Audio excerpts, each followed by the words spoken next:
There's always things that will remain same in life. Waking up for work, watching motorsport race during the weekend, and waiting for your internet to be connected, just to name a few. All of this runs on a normal cycle that never ends. But what if you want to do something different? You can do it, but it will be different than what you already used to, and it feels a little out of place. Same can be said with Square Enix, also known as SquareSoft. They are always known as the RPG juggernaut to no one's surprise, often releasing some of the most influential titles. Yes, their recent record have been pretty negative, but my point still stands with the fact that Square is still good at making RPG, and they were known to do that, much like McDonald's. But remember what I said earlier about being different? Well, they experimented with several genres. Mindhander, one of the most underrated shmup on PlayStation 1, and racing. Believe it or not, they did release a couple racing games throughout the years, and today, I'm talking one of them.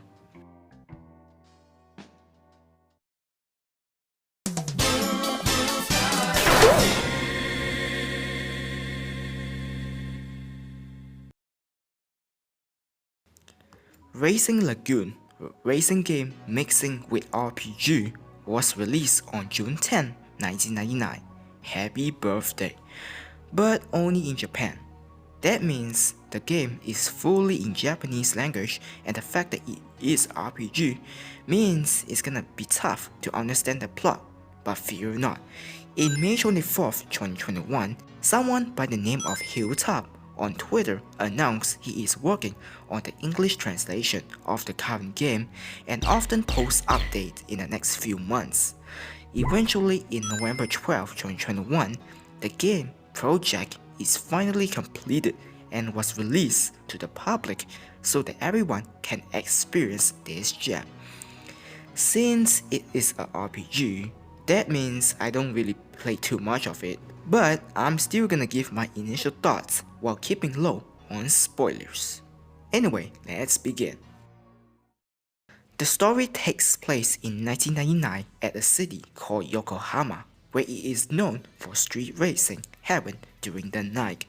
You just arrive to join a race in your lovely Treno against the rival team, Honmoku Night Racers. Oh, by the way, you can just put your own name as a character, but his name is Shou Akasaki. Oh boy, a race with everyone. Time to show them who's the real king on this street. Time to prove that I'm not the one to be messed with. Time to show them... Wait. Hang on. I can't control my car. I can't stop hitting the wall. Wait, I'm too slow. What's going on? What's going on? I lost on my first race. I felt useless. Time to head back home. Oh, who am I kidding? It is your first time doing this, and of course you can't win. As you struggle, you then get led by Iki Fujisawa, the supposedly current legend of the city, and as he passes you, you start wondering if you could be like him sometime soon. While at the same time, you are reminded by something that happened 10 years ago that you can't seem to remember. And thus, your adventure begins. You are a member of Bay Racing Lagoon, one of the racing team in the city that owns a workshop with your buddy that always help you on your journey. Because of this guy right here that came and defeat everyone before disappearing, all of the teams plunge into chaos, remember splitting up and not trusting each other. As you progress into the next section of the game, you are then presented with an open world map that you can freely travel. You move around in a top-down perspective, similar to other RPG titles, to search for your next objective, while also continuing the story. At first glances, it might look small, but it becomes more larger as you dive deeper into each chapters, eventually forming a big hub world. Let's not forget this is an RPG. While you're on the road, you will come across traffic, but you can never crash them out, burnout style. Look, I'm inside the bus. I'm an invisible. Look at me, I'm racing god. Hashtag respect the rules. There are two types of traffic. One would be called casual.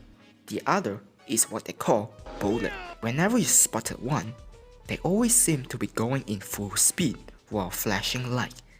If you touch them, then you will enter battle mode, race mode. If you happen to come across any slow drivers, you can flash your light at them in order to start the race yourself, like blind attack. You will be going one-on-one against another rival on a track, either a circuit or a sprint, and this is where the RPG element comes into play. Just like any other racing game, you have to always win regardless of what circumstances, and by doing so, you will be rewarded with different stuff. Instead of just your typical earning money/experience points to level up your three main components of your car, you can try to quote-unquote steal your rival's car/parts thanks to pink slip, which not only sounds exhilarating but also helps you to make more progress. Sometimes when you meet a tough rival but were able to beat him, it feels extra satisfying knowing that you can earn valuable items to be added to your car, but not without a price. Of course, nothing is free as each components have their specific prices. The higher the quality, the higher the price, so it is important to farm money while planning your next move for your next tuning. Speaking of level up, each of the three body parts are the main factor that drives you to play more, since the more you play, the more you level up, and in return unlocking more slots to fit more items in the car. Likewise, losing a race means you will lose some experience point, which brings me to my next problem. The controls for the car during the race portion is very awkward, especially the car physics. Whenever you try to steer, the car feels like it is on an icy road as you will be swerving all over the place while trying to gain control. While we're at it, there's also another two additional controls which are brakes and handbrakes that are very important to determine the race result. And now, regardless of how much upgrade I make to my car in terms of improving grip and handling, it still controls pretty poorly. Not to the point of unplayable, just feels unnatural compared to other racing games released during that time.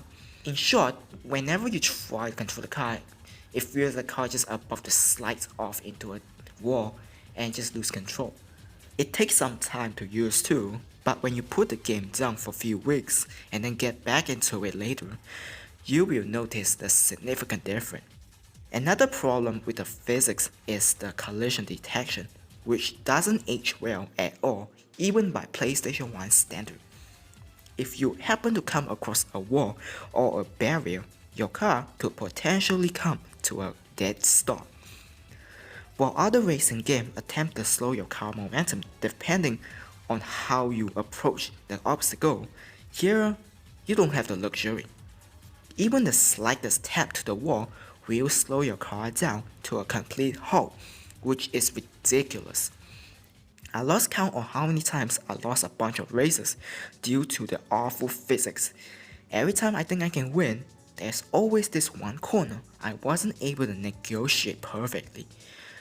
But combining the car controls and the collision detection together, all you got is a messy gameplay, and truth be told, due to this issue, I was so close to putting the game down after an hour into the game. It is not that fun knowing you lose due to a problem that is beyond your control, but I didn't do it. I keep on playing and eventually my win ratio is higher than my defeat ratio. When I'm getting better, it feels extra satisfying, drifting around turns and execute every drift perfectly. I guess I'm getting better at it. Maybe.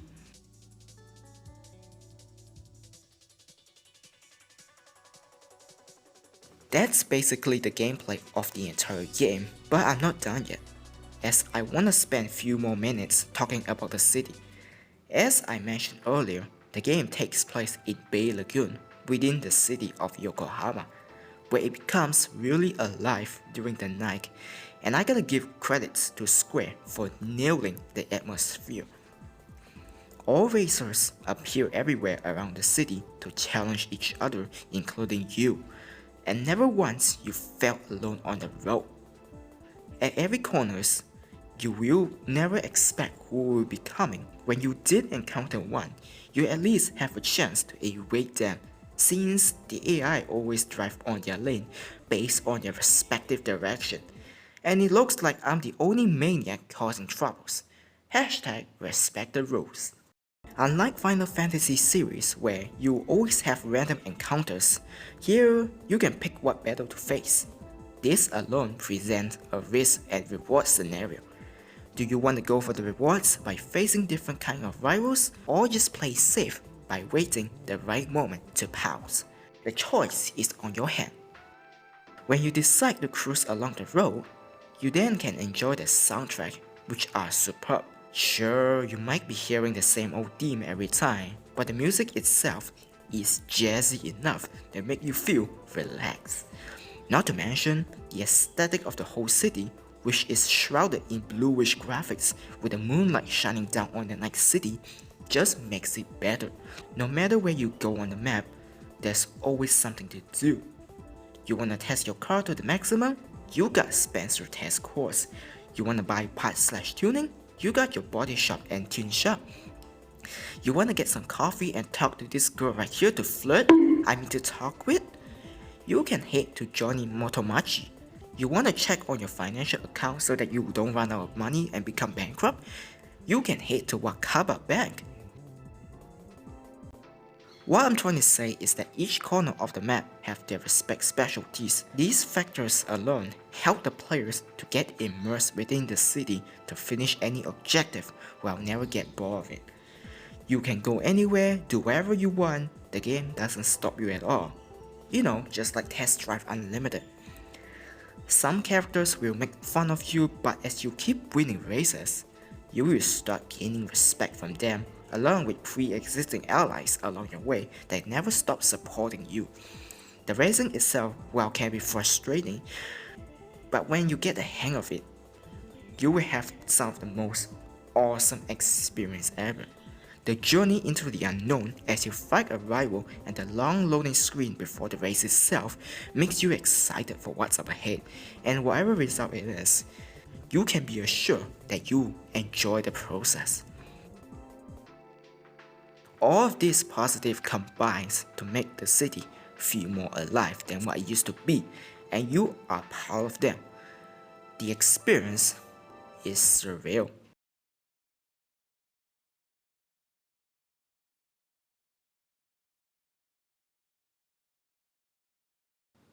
That is my initial thoughts on Racing Lagoon.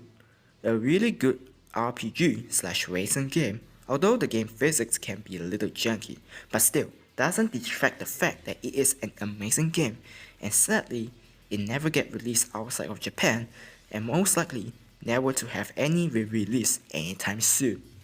Thanks to some loyal fans though, for translating the entire project, we were able to experience this amazing ride. Once again, thank you, Hilltop.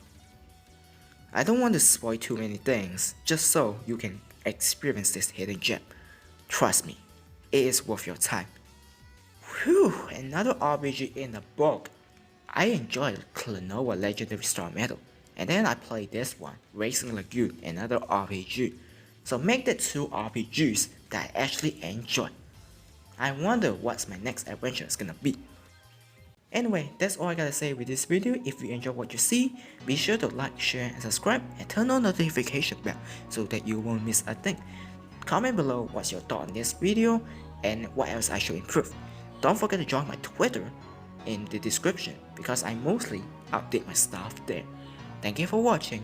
Well, and excuse me, I'm gonna just play more Racing Lagoon right now.